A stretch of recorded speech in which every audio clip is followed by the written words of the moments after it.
one kid decided to push my head into the wall, and I split my lip open, just blood pouring out of my bottom lip. Go swim to our small lake that we can swim in the morning very early. Quick shower. You just got to dive in. It's freezing cold. Okay, so this video is another just real conversation that we are going to have.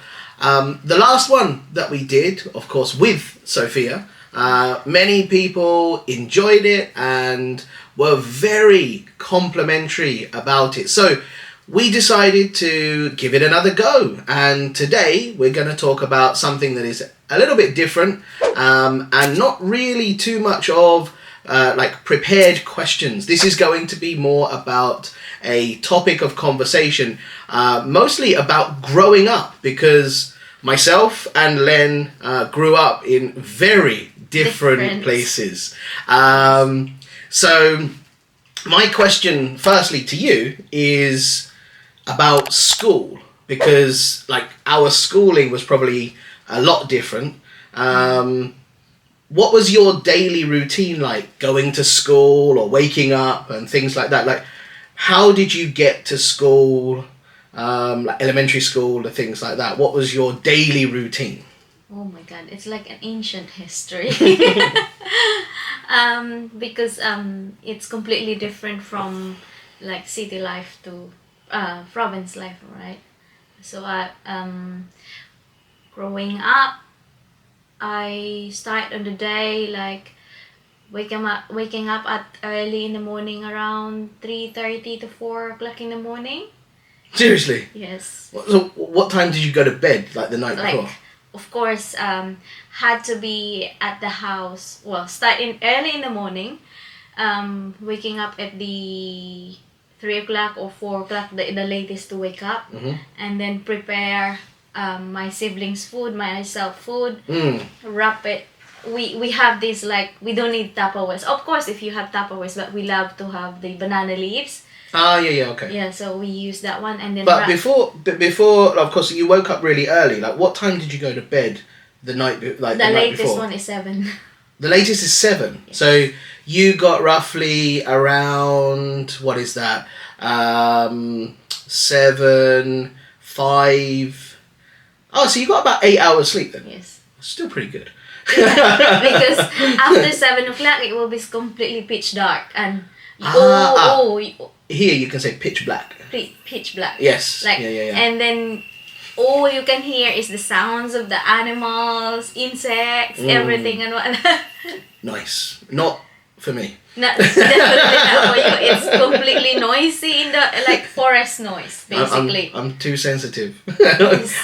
If I hear something at night time, or if I see like a light, even if it's one of like the like the TV lights on standby, it really bugs me, and I go to bed thinking about it. It's going through my brain about like the light or something. So anything small, noisy, or light, no, I couldn't. Where I grew up, you can hear crickets, crickets, Cool. and other insects, like owls. So in the morning, you prepared like all of your your food. You used, like, of course, banana leaves, etc. That was around 4 o'clock. Yes, okay. And then leave. Once I get wrapped up everything, go swim to our small lake that we can swim in the morning very early. Quick shower. You just got to dive in. It's freezing cold. So your shower. It's very early. Your shower was a lake. Yes. Okay. like like round. Like a pond. Yeah, it's a runny river, but we make like a pond. Okay. And right. it's extremely cold. Yes. At that time in the morning. Yes. Of course, it's going to be really cold. Even in the Philippines, like the coldness is pretty. I would say it's quite surprising, because most people associate Philippines with being hot all the time. Yeah. But actually, during the morning time, especially early morning, Different. it's really, really cold. Yes. I've experienced it a couple of times, but you experience in a little bit city life. but not to the extreme of Yes. like what you had, of course. But yeah, I can understand that part. Yeah. So then after you kind of had your pond bath, Yes. what did you do then? And then after that, get ready everything and then pack your stuff, Mhm. bag, and also the next steps is like at least 5 o'clock in the morning. We go up to the hilly part, and then we are bringing our cows, goats, animals, and whatnot. You should be, and then from there, like getting them to eat grass. Mm.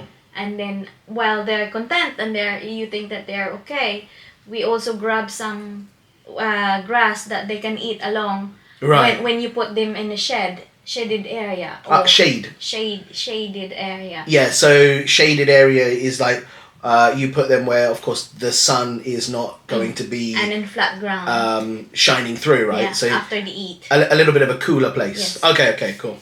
So Yeah. Just preparing them basically from 6 o'clock in the morning until you get back. Right. Okay. So we also bring some grass, Mhm. enough for them to eat while they're resting in the daytime Okay, cool. after eating. Yeah. So you usually got finished with the animals at what sort of time? Maybe before 6:30. Oh, so that's all before 6:30. Yes, so you got to have time. Wow. So up until that point, everything was just really just boom, boom, boom. Yeah. Around like bum bum bum. Like everything's go. Yeah. Wow. Okay. Cool. So like 6:30, then you started to go to school. Yes. Yeah. After 6:30, we will meet the little ones on the way to school. Ah. Okay. Because Right. mostly the one that doing it is that like a little bit older ones, the bigger ones. Okay. So roughly then, how far would you say you had to walk from your area, like where you lived, to your school? Sometimes if we were a bit slow, an hour. Okay. So you got to be there at least 7:30 because the preparation flag ceremony is like 7:30. You should be there at school. Yeah. But I usually gone late. Okay. Nice. So every day you walk 1 hour to school. Yes. And then 1 hour, of course, back from school as well. Yes. Right. Was the walk easy? Like, was it... Because in England, of course, walking to school is quite... I wouldn't say quite common. It's popular for some people. It's all road. It's walk along the footpath or sidewalk or whatever you want to call it. It's flat. It's easy. No problem. But for you, was it the same or different? We call it shortcut, like that we could go easily in the morning, but not really mean shortcut. It just mean easier. Easier route. Yeah. Yeah. Okay. An easier route is where on the way I can put our animals in a flat ground, and then where they are safe. Yeah. And then after that,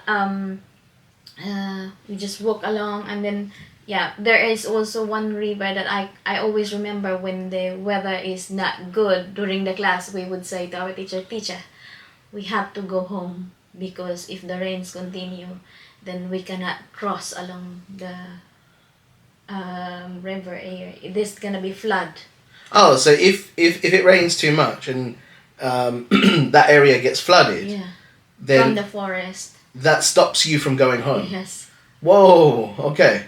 So, Not usually. That river is not continuously in a daily basis. Okay, but sometimes if it's the rain is really bad. Yeah. It will flood. It will flood and then you won't be able to get home. No. Right. So you kind of have to be aware of what's happening. Yes, if it's too much rain, then you have to tell the teacher we have to go home.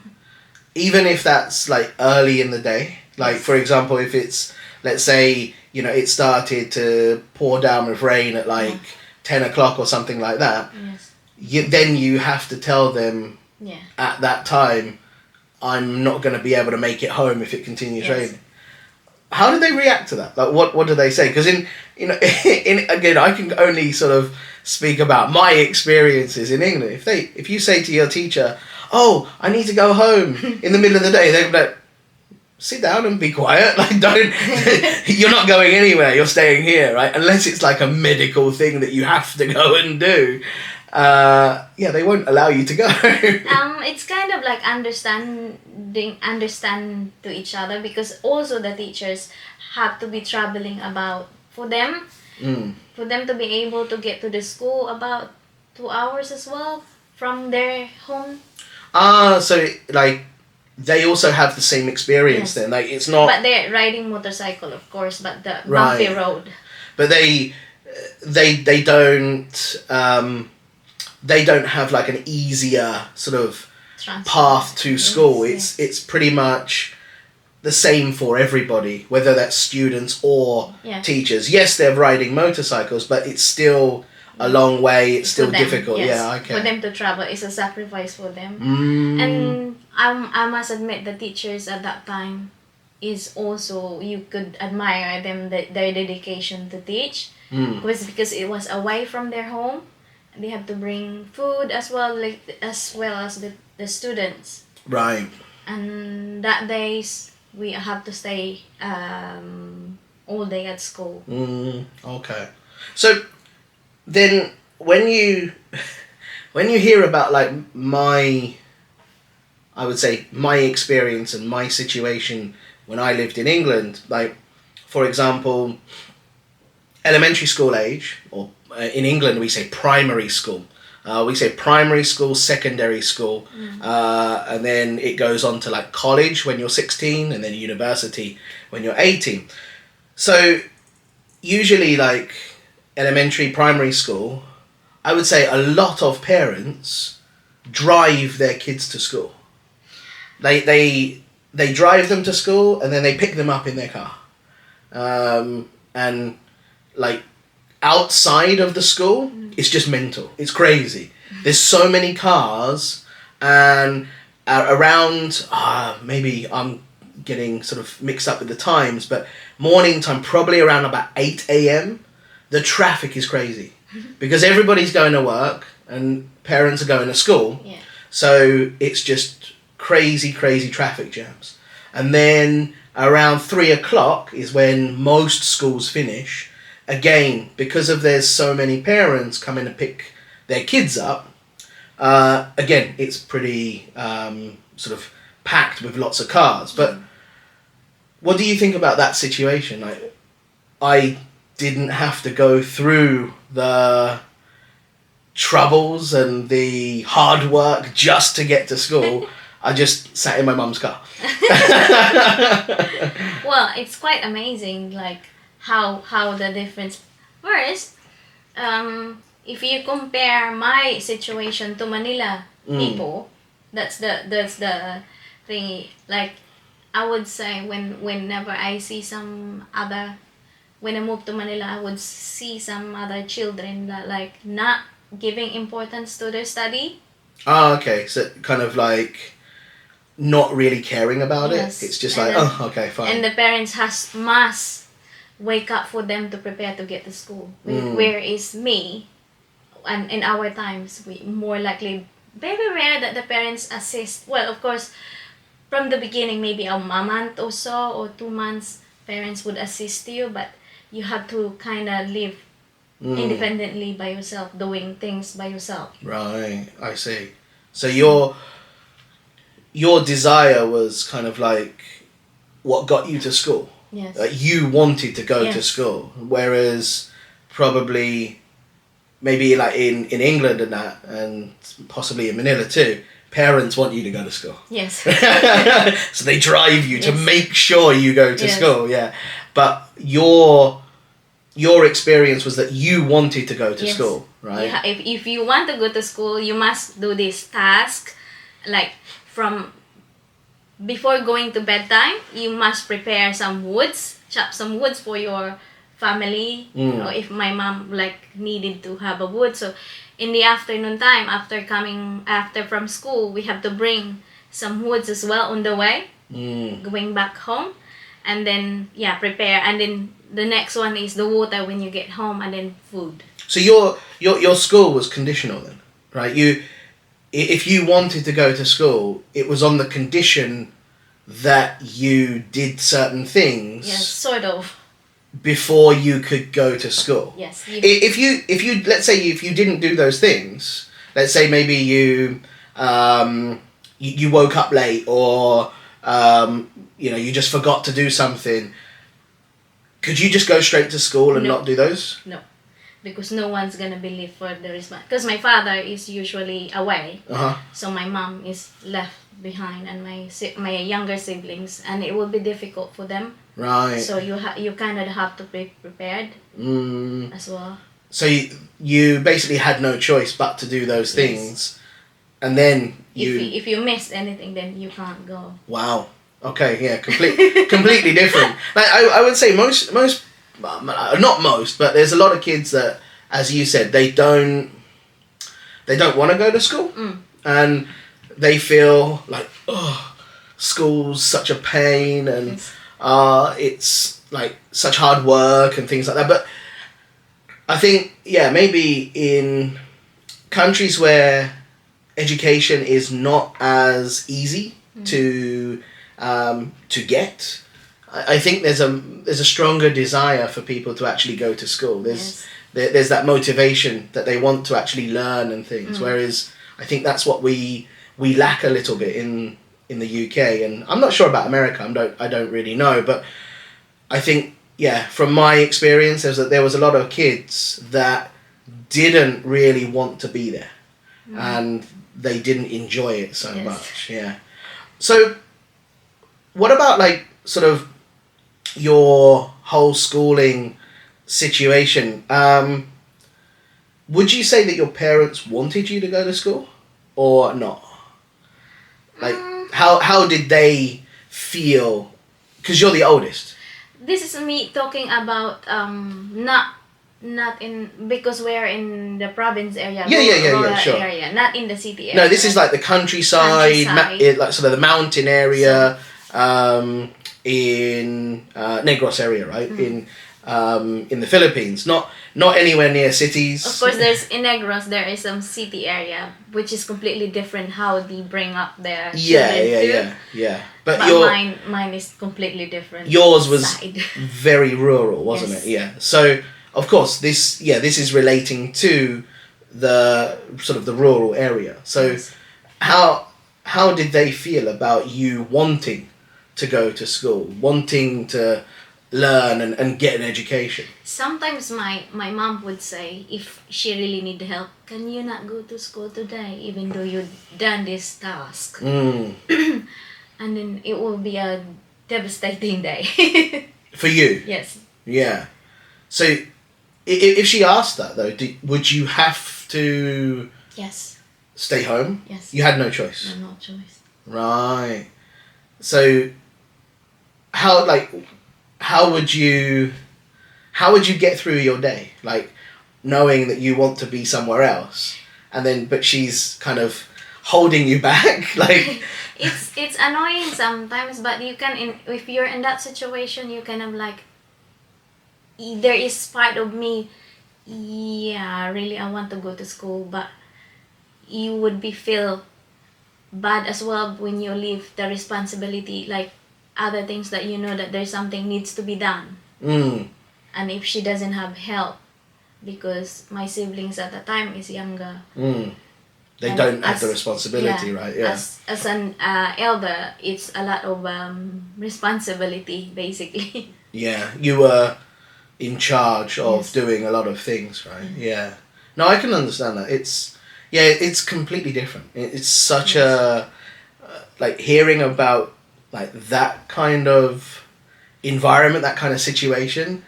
It makes you feel appreciative of what I did have. Yes. Because at the time, like, you know, it's the same. Well, we couldn't say that everything is like easy. I know somehow like there are circumstances that you have to face as well, but Yeah. But maybe in my case it's a little bit tougher. Like with in my young age, we do have to have like physical activities Right. Yeah. all Of the course. time. Yeah.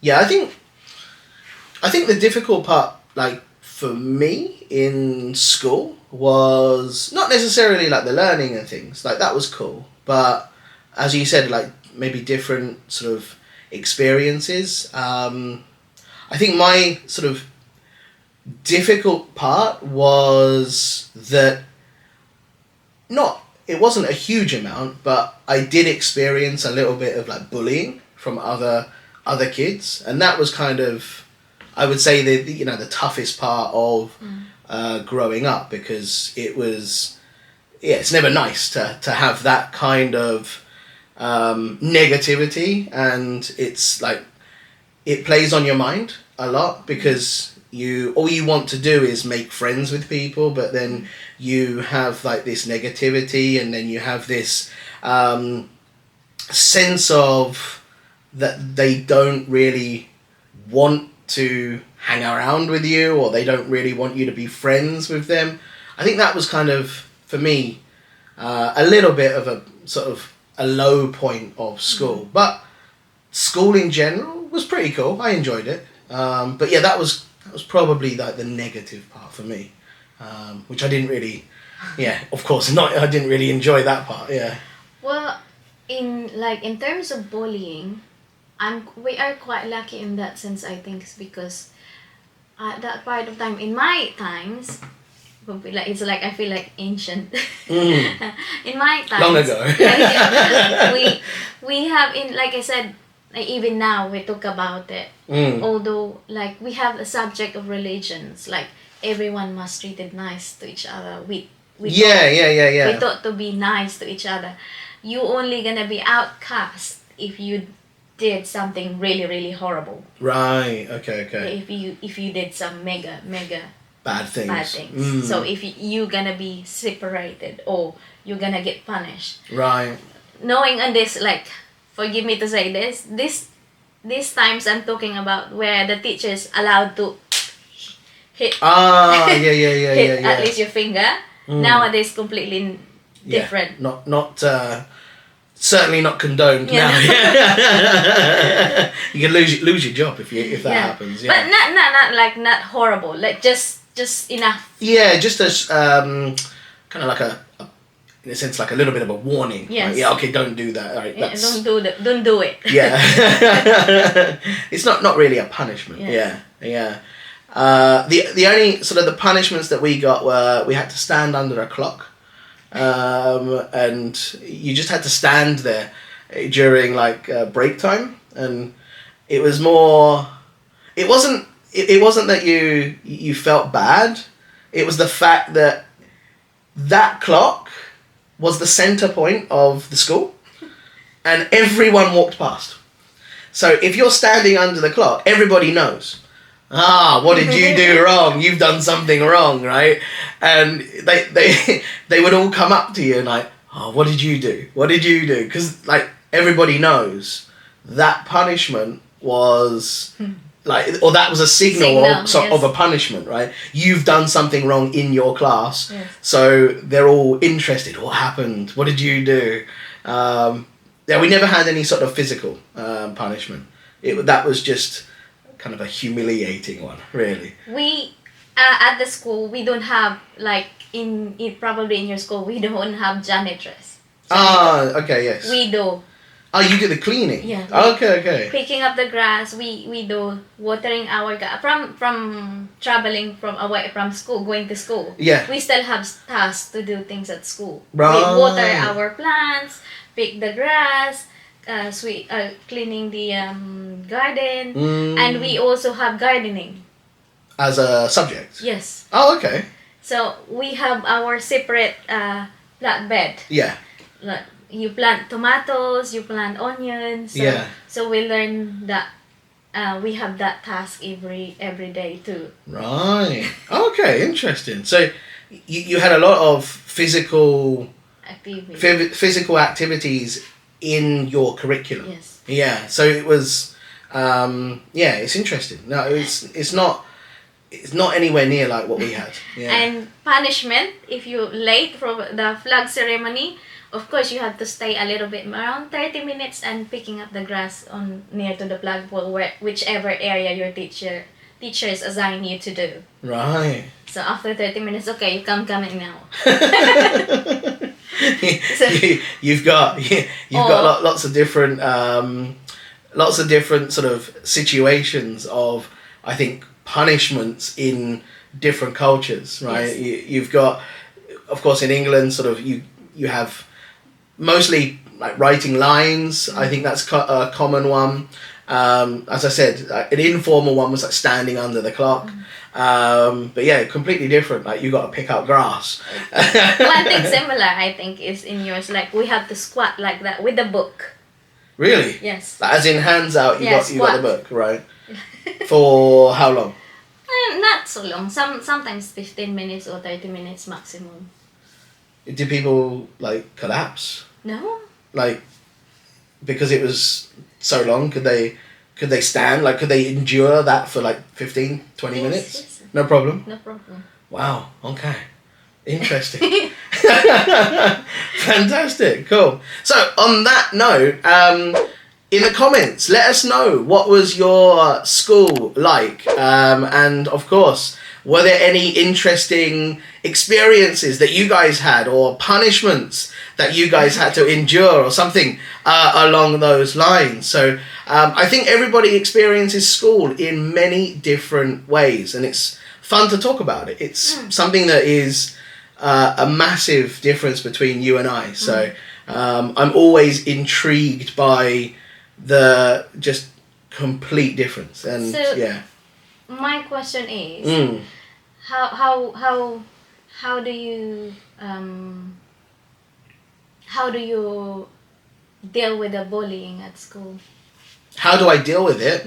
I don't know really. It's not like it wasn't anything that I really dealt with.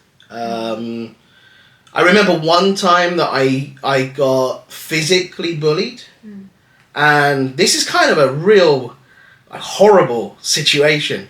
I was coming out of class, and one kid decided to push my head into the wall, and I split my lip open, right? Just blood pouring out of my bottom lip. I could have reported that to like, the principal, the head teacher, whatever, but I didn't. I just didn't. I didn't feel the need to. I didn't want to escalate the situation anymore, and I didn't want to make things worse. So I kind of kept it within a little bit, and tried to just forget about it a little bit. But yeah, it always plays on your mind. It's horrible, and I think that's one thing that I don't like about school, is that there's all of the bullying that you can see in school, and now you've got bullying that happens like online as well, which is a completely other topic. But yeah, I would say that it's tough for people to really deal with it, and I think that's one of the things where I think teachers should be more aware. Awareness. And teachers should try to be a little bit more like approachable and things like that. And it's not fun, and it's not a nice situation to be in when you don't really have anything sort of like to let it go. In a sense, and the only reason I'm using that is because of Sophia singing "Let It Go" all the time. But you don't. It's always stored up inside you, right? So you're always thinking about it, and probably the only person that I could talk to is my mum, and she was always brilliant, right? Is that I didn't need to really hide anything, and if I wanted to talk about it, she was like the outlet for me to talk to. So she was probably the one person that, I could say what happened, and she would be sort of understandable and listen to it, and then that's about it really. Like there wasn't really friends that I could talk to. It was just mostly her, and then try to deal with it internally, and you know, because funnily enough, like those people that, you know, were sometimes horrible, it wasn't a consistent thing. Those people that sometimes horrible were also people that I was friends with as well, right? So it was kind of a weird situation, is that, you know, they were very we've used this a lot as well. They were like kind of flip-floppy. You know, like one minute they're cool, the next minute they're not. So it's kind of strange. So, but yeah, that's the only kind of way that I really had to deal with it. So, but yeah, it's interesting. Thank you very much for, of course, letting me talk to you about this. So, hopefully you guys enjoyed this different real conversation lesson, and then also hopefully you guys learned a lot of different vocabulary as well. And if you did enjoy this lesson, this real conversation, of course, please hit the like button and subscribe as well. And also, lastly, click on this video here. It will be very, very useful for you to improve your English ability with lots of different idioms that we use and idioms that we don't use.